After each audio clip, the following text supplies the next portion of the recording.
Trip Bromo 5 hari 4 malam, kami pun bermula. Tapi sebelum terbang, kita isi perut dulu dekat KLIA 2. Lokasi wajib iaitu Bungkus Kau-Kau. Serius, ini port favourite aku kalau travel dari sini. Harga masih berbaloi dan paling penting, nasi lemak dengan teh tarik dia memang betul-betul kau-kau. Bila makan tu, rasa macam bagi penghormatan terakhir kat makanan Malaysia sebelum masuk zon selera Indonesia. Lepas tu barulah kami ready untuk boarding. Tapi flight delay dalam setengah jam kot.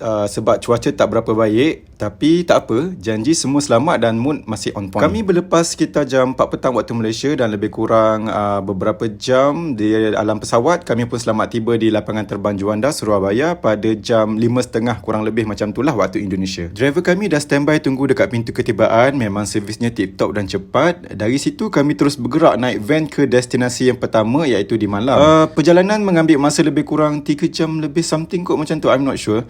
Tapi tak terasa pun sebab kiri kanan pemandangan dia cantik walaupun gelap. And then dalam perjalanan tu kami berhenti makan dekat satu tempat yang dipanggil R&R. Nama tempat tu Mi Mapan lah. Aku order ayam empal penyet dan juga air jeruk nipis. So sedap dia bukan main-main. Okey, pedas tapi ngam dengan tekak. Tempat dia pun selesa. Banyak orang tempatan makan kat situ. Orang Cina pun ada juga, kita orang perasan. Lepas makan wajib singgah dekat Indomaret ala macam 7-Eleven versi Indonesia.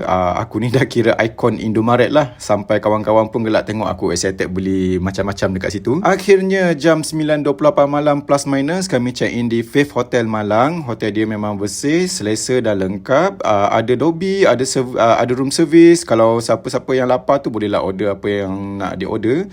So sesuai sangat untuk trip yang santai-santai macam ni. Malam tu kami ambil masa untuk rehat dan recharge. Ada lepak lobby, ada yang scroll gambar-gambar pada hari ni. Tapi semuanya tidur awal sebab esok pengembaraan sebenar baru nak bermula. See you soon.